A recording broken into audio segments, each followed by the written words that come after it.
The movie begins in New York City, where gang members of the Brotherhood chase a woman who drives a beautiful car. The gang is very desperate and quickly catches up to her. One of them rolls down the window and points a gun at her, telling her to stop. Then they immediately cut in front of her car, and the woman has no choice but to stop. Next, they break the car window and try to force her out. Then a man named Randall happens to walk by and sees what is happening. The Brotherhood sees him and points their gun at him. Back the fuck up! Randall is a high school history teacher and is known for being upfront and brave. No one wants to get hurt. Okay, you know that, and I know that. Boys from Lenthrop, aren't you? Come on, listen to this now before you make a mistake that could ruin your life. The woman in the car takes the chance to run away. The gang sees this and shoots the woman in the thigh. Randall sees her get shot and attacks one of the members. However, another member shoots Randall multiple times and kills him. The gang panics because they kill Randall, So long, Thomason. showing that they know Randall from somewhere. Next, one of the Brotherhood members takes a military decoration from Randall's pocket, revealing that Randall might be in the army. Then, they take their car and the woman's car and leave the scene while a nearby shop owner calls the police. Later, it is revealed that Randall was in the army, and a proper military funeral takes place. Randall's daughter, Anya, and Randall's friend, Kara, say farewell to the guests. Suddenly, Anya notices someone from a distance. The man walks toward them, and Anya realizes that it is her uncle Karl, Randall's brother. It has been so long since they last saw each other, but he recognizes her at first sight. It's nice to meet you. Nice to meet you. I worked with Anya's father at Lenthrop. I don't remember Randall ever mentioning he had a brother. And Karl bows his head in shame, showing that the brothers might not have a good relationship. Then Kara tells him that Randall used to work with students who have violent disciplinary problems, and now that he is dead, the students may probably be celebrating. After that, Anya and Karl head home, and she tells him that Randall told her to call him through a code if anything ever happened to him. She also tells him that even though they had their differences, Randall trusted him to take care of her. Next, Karl asks her how Randall died, and she tells him that he was murdered near the school while picking up groceries. But as she talks more about her father, grief takes over, and she starts to blame Karl for not being there for Randall. Then she asks him if he is there to help or just saying farewell.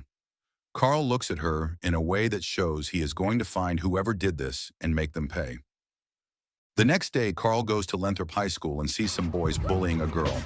When he gets closer, they leave her alone, You okay? but the girl runs away without telling him anything. Karl realizes that the problem is much bigger than simple bullying, and he needs to act fast. Next, Karl walks through the neighborhood, and a gang drives toward him. Then they start asking him why he is in this black neighborhood, but he simply tells them he is just walking. After that, they drive past him and put on the Brotherhood mask, revealing that they might be the same people who killed Randall. Then they slowly drive backward, and one of them takes out his gun and fires at Karl. However, Karl is too quick, dodges the bullet, and grabs the shooter's hand. He breaks his arm and makes him drop the gun, but the gang drives away before he can catch them. Next, Karl meets his old military friend Joey at a rendezvous point. Karl tells him that he needs his help to find who killed his brother. Joey tells him he is in, and Karl asks him to talk to the shop owner, who was near the place where Randall was killed. Then Karl finds Anya and tells her that he will stay here until he finds who killed Randall. After that, Karl and Joey meet at a diner. The major gangbangers there call themselves the Brotherhood, or the Hoods. One shooter around Lenthrop High School. Sweatshirts turned around with little eye holes cut in the hoods. Which Karl immediately recognizes from earlier events. Finding that out's not a problem. Getting you inside the school, that might be a problem. And Karl gets an idea. The next day, Karl goes to Kara's place for dinner. Randall and I were involved for a little while, 4 or 5 years ago. Although he was a little tough to get close to. Hope it's not a family trait. Listen, Kara, who's gonna take over Randall's classes? And she tells him that the school will try to find a substitute. Well, the special students wing is not one of the more popular assignments. And that even though Randall believed he could help them, it cost him his life. Then Karl tells her he is also a kind of teacher. I teach people how to defend themselves. She then tells him that he will need a teaching certificate and must get his name into the computer registry. The next day, Karl goes to the school using the alias Warren and meets one of the teachers, Warren, who teaches auto shop, driver's ed, and coaches the soccer team. Warren tells him he needs an ID badge, or else he will not get past security. Along the way, students greet Warren and thank him, and Karl realizes that Warren might be one of the good teachers. After getting the badge, Karl walks toward the special students' wing, which looks very trashed and dark, reflecting the students' behavior. After passing through security at a meshed gate, Karl is searched for weapons and is allowed in, Excuse me. You tell me where room 416 is? and the janitor points to the location. Better watch your ass up in there. After entering the class, Karl sees that most students are not there to learn at all. Some blast loud music from speakers, some dance, and some drink. Karl calms the class with some effort. What, you gonna teach us how to use 4 guys to screw in a light bulb? He takes out a yo-yo and tells them that What exactly is a yo-yo? It's a stupid little toy, man. But 400 years ago, in the Philippines, it was a weapon. he demonstrates this by throwing it at a bottle that one of the students is drinking from. After that, the students become quiet. Never judge a book by its cover. After class, the students who belong to the gang watch Karl closely and want to kill him. But they agree not to because their gang leader, Little B, will take care of him tomorrow. Meanwhile, Joey listens to their conversation from his car using a special device. Later in the teacher's lounge, Karl talks to a teacher named Mac. That's what Randall Thomason thought, the man you're substituting for. Mac advises him not to think he can help the students because Randall tried and it cost him his life. Mac believes the students are a lost cause and cannot be helped. Then Warren arrives and tells Karl that Randall Thomason was a good man and a good teacher. Kara joins the conversation. Welcome. So nice to meet you, Frank. Kara and Karl talk alone for a while and agree to go on a date later that night. Next, a boy named Danny drives up to Anya with a very nice car, which she knows he cannot afford. Anya asks Danny how he can afford such a nice car, but he refuses to tell her and invites her inside. As Anya gets into the car, Karl and Joey watch from their own car using binoculars. However, they are not there to stalk Anya. Instead, they are watching to see where the Brotherhood goes. When the Brotherhood shows up, Karl and Joey slowly follow them from behind, while Anya and Danny leave in the other direction.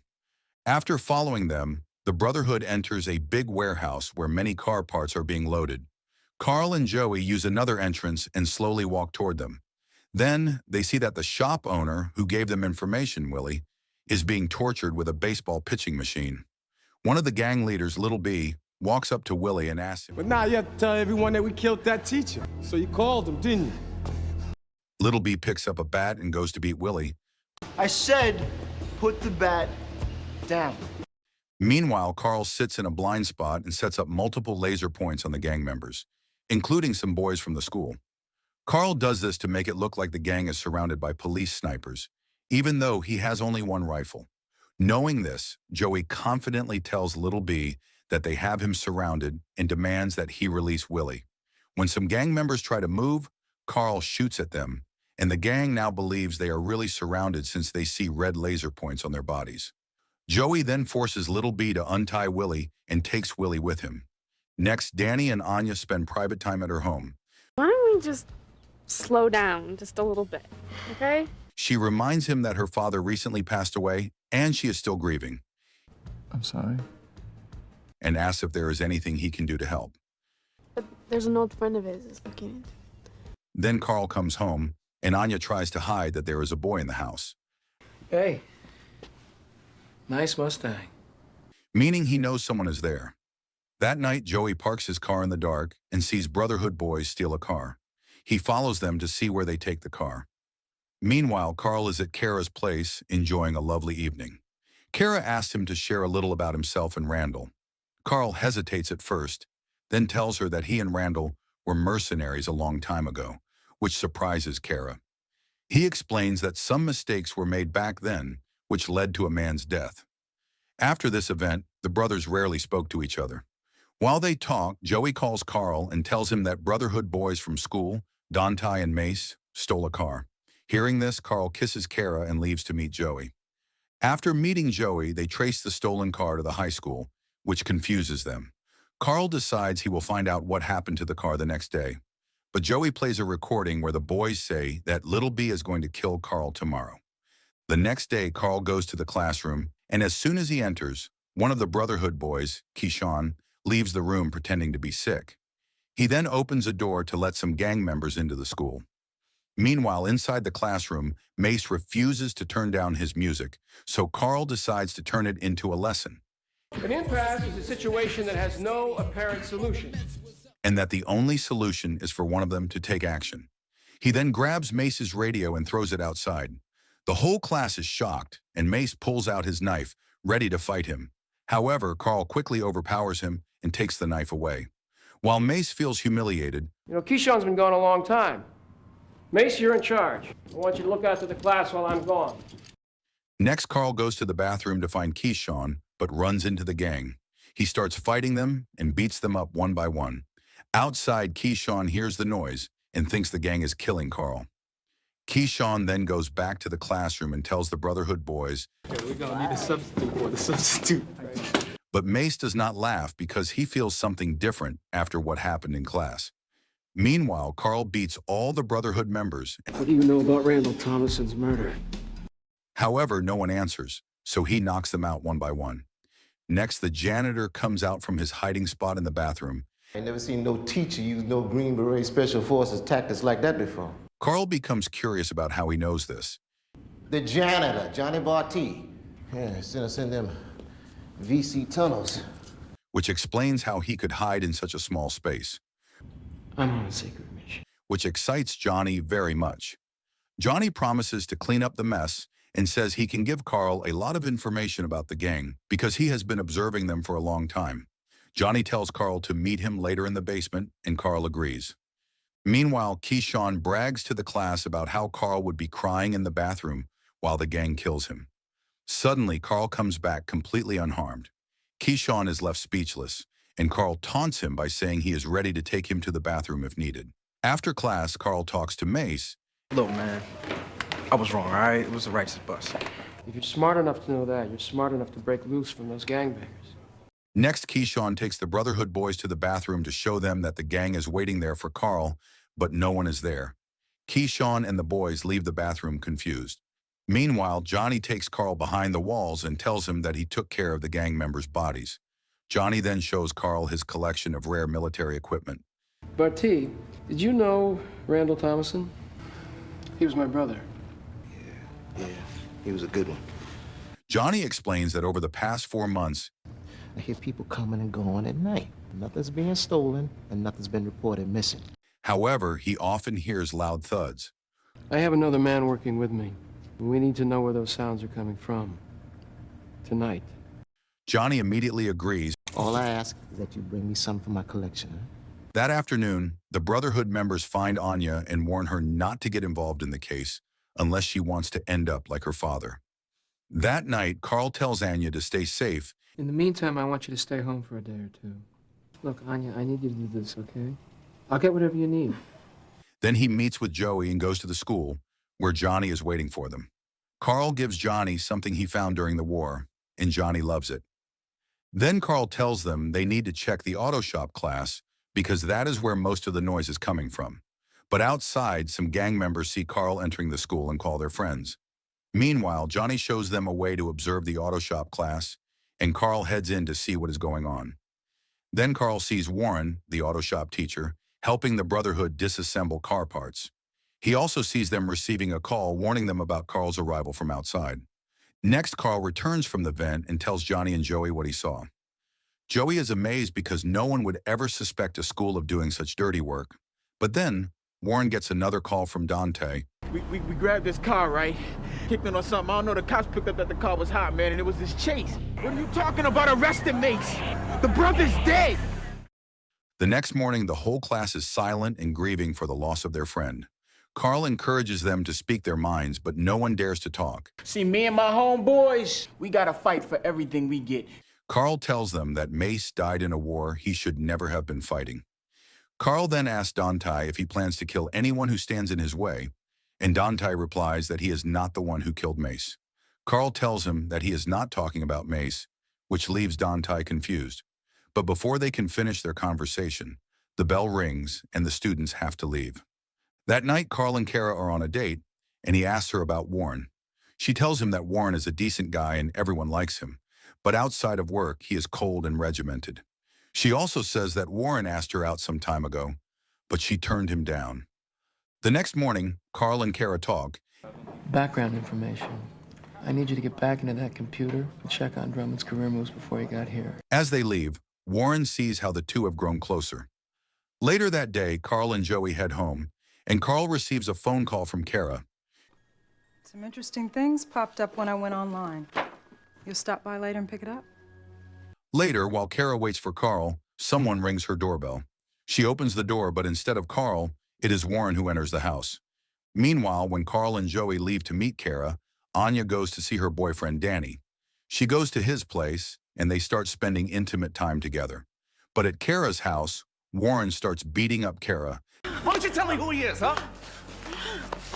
As the beating grows more violent, He's Randall Thomason's brother. He wants to know who killed him. she then tries to run away, but Warren catches her and throws her to the ground. He wanted to know what your background was. I didn't know.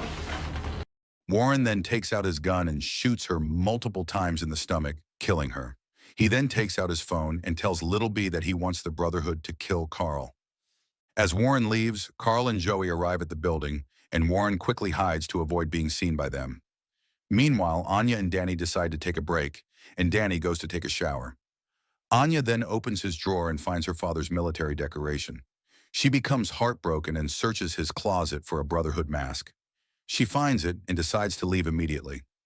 As she is putting on her clothes, Danny steps out of the shower and sees that she has discovered the truth. I needed the money. For what? Stupid. How's it gonna pay for the car? This was such an easy setup. Your father comes along, I play the fucking hero. Danny then grabs a knife to attack her, but Anya, who is well trained by her father, kicks him. She then breaks a glass on his head and beats him up. Meanwhile, Karl and Joey find Kara's body and the information she had for them.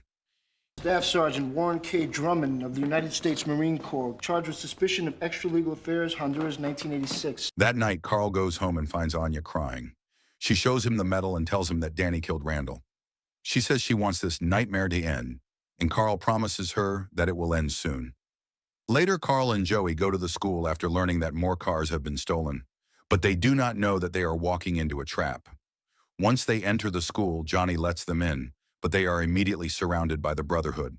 They find themselves in the middle of heavy gunfire, and Joey is shot in the shoulder. The trio is cornered inside a chemistry lab, and Karl gets an idea. He places inflammable gas near the door, and when the gang shoots the door, it explodes. They use this chance to escape to the basement, where Johnny says he has weapons stored. Then the team finds the weapons and continues to make their way out. Johnny plants gas bombs while Little B and his team chase them, but eventually they run out of bullets and become surrounded. Thankfully, the gas bombs explode, and they use the opportunity to escape, leaving the Brotherhood knocked out by the gas. Karl uses Little B as a human shield and takes him out with him. Little B is shot multiple times, but before he dies, Why did Drummond have Randall Thomason killed? Drummond said kill Willie. What about Thomason? Little B tells them it was Danny who killed Randall after convincing the Brotherhood to steal a car with him. With Randall's case solved, Karl now has one last score to settle, avenging Kara's death. In the morning, the Brotherhood boys learn that Karl is heading to the auto shop and that security is everywhere. They immediately rush there. Meanwhile, Karl confronts Warren about killing Kara. Now that we know who killed him, everything makes sense. I feel sorry for Danny Bramson. Seemed like a good kid. I never mentioned his name. You also never said that you were a mercenary. And just then, the Brotherhood boys enter the classroom. Warren tries to grab his gun, but Joey and Johnny arrive and tell him it is not a good idea. Karl and Warren start fighting, using every tool they can find nearby. Both men fight fiercely, trading blows. The fight spills outside, drawing the attention of the whole school, including Anya. Finally, Karl grabs a screwdriver and stabs Warren in the stomach, successfully avenging Kara. After that, Karl earns the respect of the Brotherhood boys, and there is a smile on everyone's face. Johnny gets the students back into the classroom, and Anya and Karl go for a walk. Together, they visit Randall's burial site and return the medal to its rightful place.